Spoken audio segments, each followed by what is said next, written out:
आत्मसम्मान किसी भी व्यक्ति की सबसे महत्वपूर्ण विशेषता है जो उसे खुद के प्रति गर्व और आत्मविश्वास का अनुभव कराता है। यह हमें अपने सिद्धांतों, मूल्यों और क्षमताओं के प्रति सम्मानजनक बनाता है।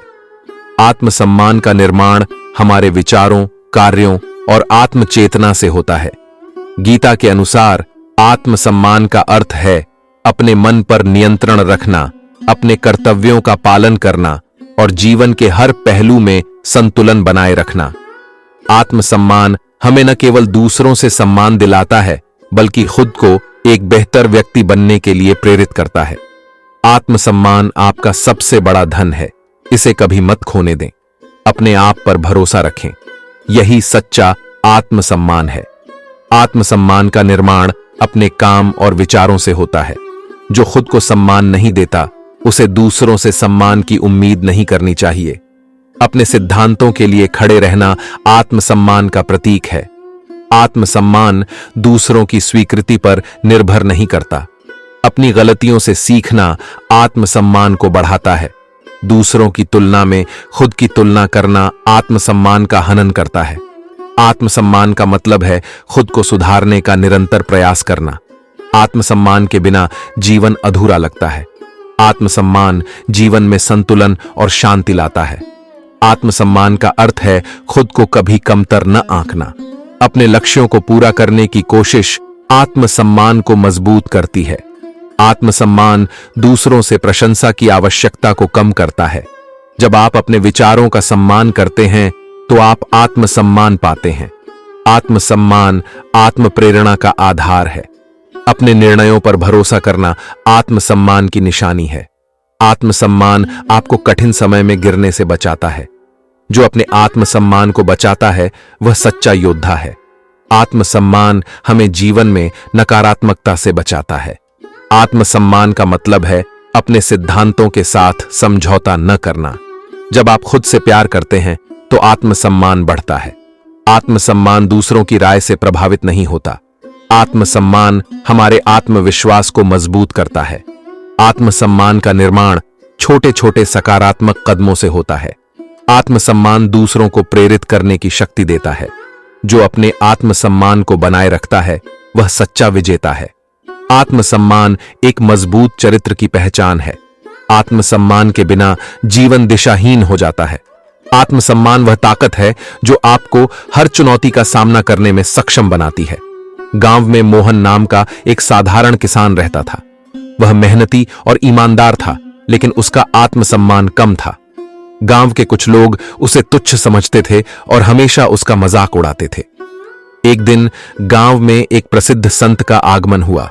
लोग उनकी शिक्षाओं को सुनने के लिए उत्साहित थे। मोहन भी उनके पास गया और अपनी समस्या बताई।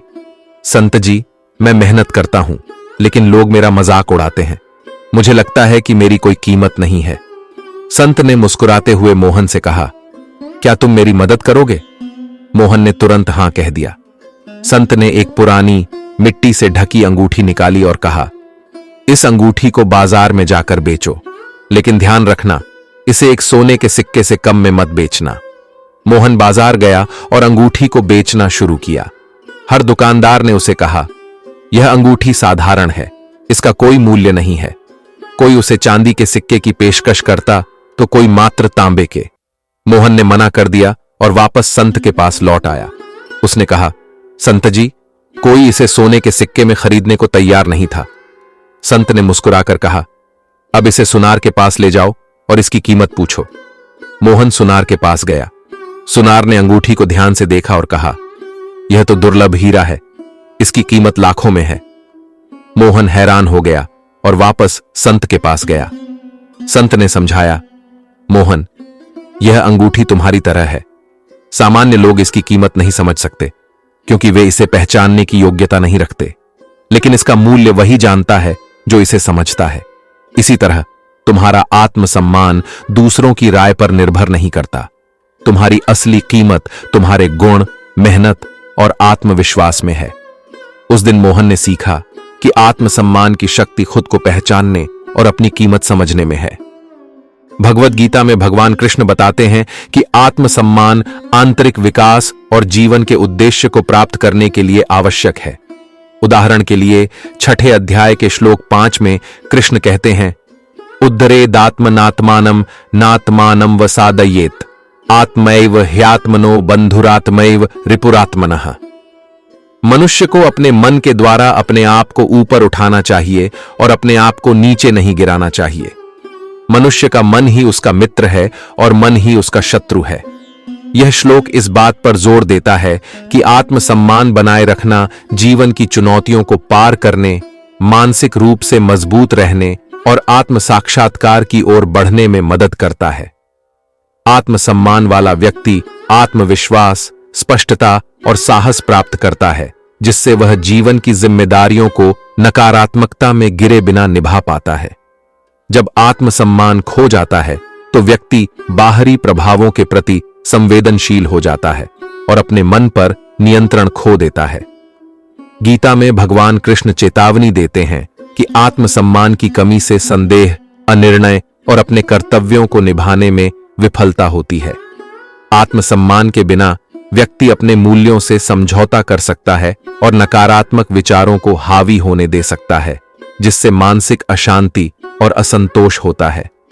उदाहरण के लिए महाभारत में अर्जुन की प्रारंभिक हिचकिचाहट उसके आत्मसम्मान की कमी और अपने कर्तव्यों की गलत समझ के कारण थी।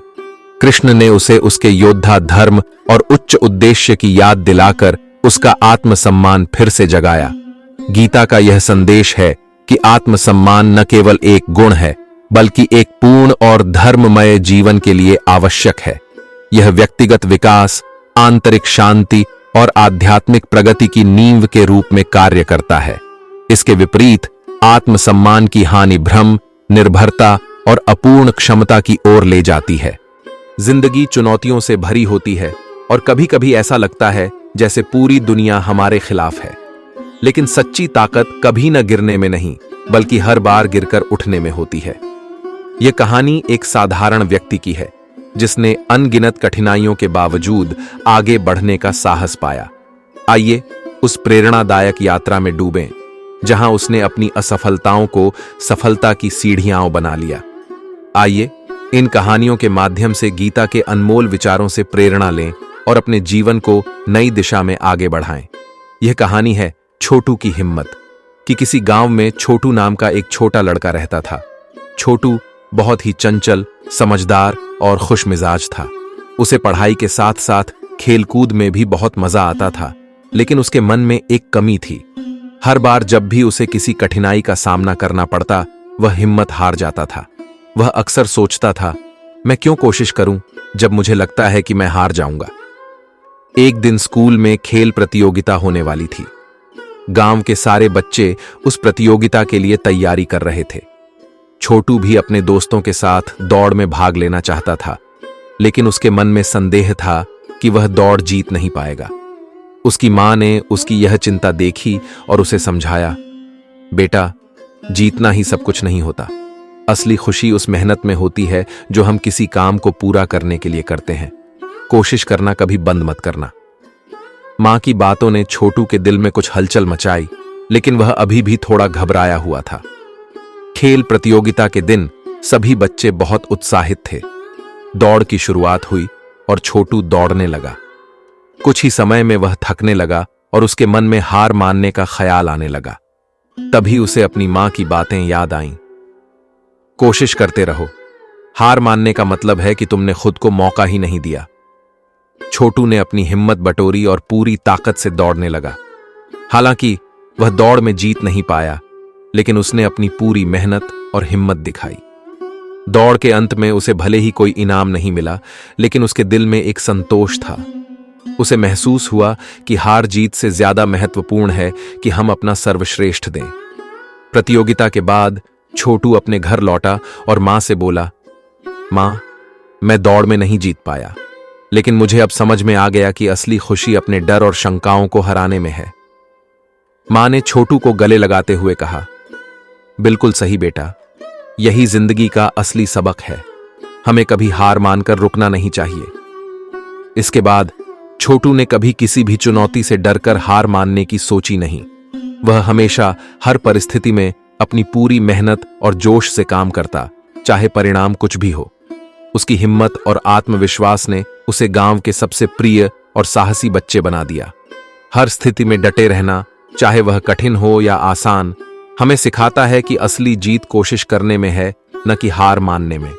हार जीत से बड़ा है अपने आप को लगातार प्रेरित रखना और अपने डर और शंकाओं को हराना। दोस्तों, तुम्हारा अधिकार केवल कर्म करने में है, परिणाम की चिंता मत करो।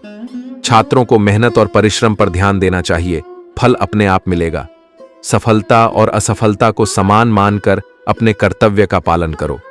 छात्र जीवन में उतार चढ़ाव आएंगे, पर निरंतर प्रयास करना ही सफलता की कुंजी है। योग का मतलब है कार्य में निपुणता। छात्रों को हर काम ध्यान और एकाग्रता से करना चाहिए, ताकि उसमें श्रेष्ठता प्राप्त हो सके। न तो कभी निराश हो, न ही मुश्किलों से भागो। हर चुनौती का सामना साहस से करो। असली सफलता बाहर नहीं, अंदर है। खुद के आलस्य, भय और संदेह पर काबू पाना ही असली विजय है। व्यक्ति को खुद ही अपनी उन्नति के लिए प्रयास करना चाहिए। किसी और पर निर्भर न रहें, बल्कि अपने ज्ञान और कर्म से खुद को मजबूत बनाएं। अगर मन पर नियंत्रण नहीं रखा, तो आत्मा आपका शत्रु बन जाती है।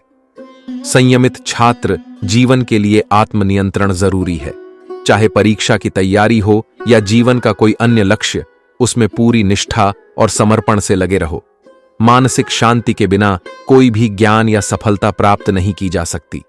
ध्यान और संयम से अपनी एकाग्रता बनाए रखें।